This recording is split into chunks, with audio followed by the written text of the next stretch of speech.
Hi, my name is Fantasia Triplet, and I am an occupational therapy doctoral student at Cleveland State University. I first started my educational journey by getting my bachelor's degree in psychology at the University of Akron in 2015.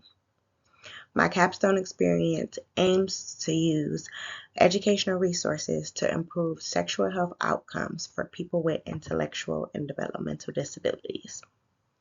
After receiving my bachelor's degree in 2015, I have worked with autistic adolescents as well as those with mental health conditions.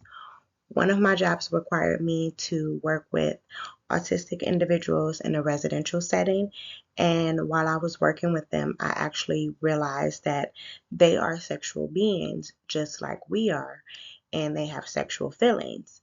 And without proper guidance, it was hard for them to express that in a healthy and appropriate way.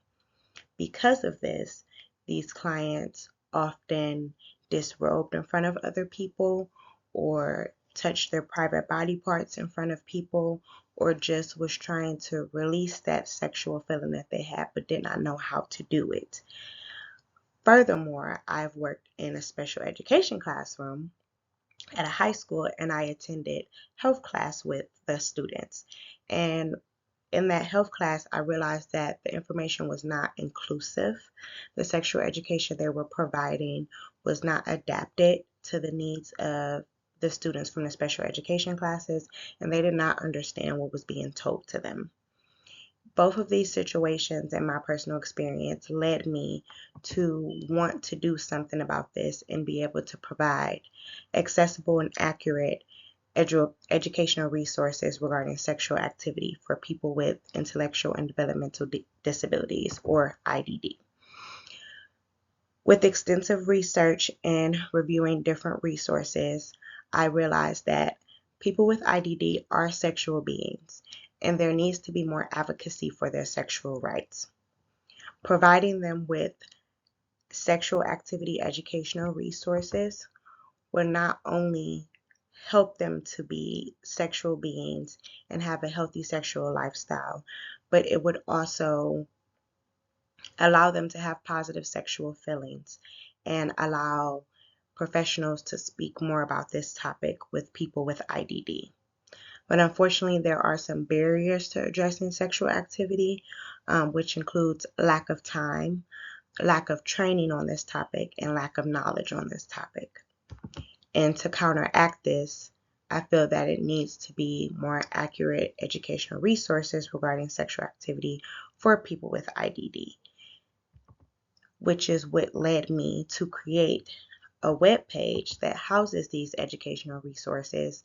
And the web page also has clickable links to where people with IDD can actually go through lesson plans on specific sexual topics to help them become more knowledgeable in this and help them create sexual safe sex practices.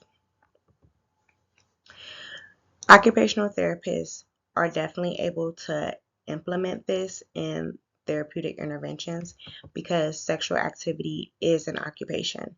An occupation is anything that a person does in their daily activities to provide meaning to their life or purpose to their life.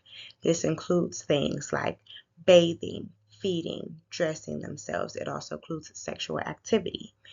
And as occupational therapists, this is an area of occupation that can be addressed with clients during therapy sessions. Um, Occupational therapists can also provide education to people with IDD to help them with their sexual lifestyle. So the key takeaways from my research, from my capstone experience, is to just advocate for people with IDD, advocate for their sexual rights, advocate for them to be sexual beings, advocate for them to have the same opportunities and rights as neurotypical people, and to just educate and engage them in therapeutic interventions. But that's going to start with different healthcare professionals educating themselves. If you educate yourself, then you can educate others.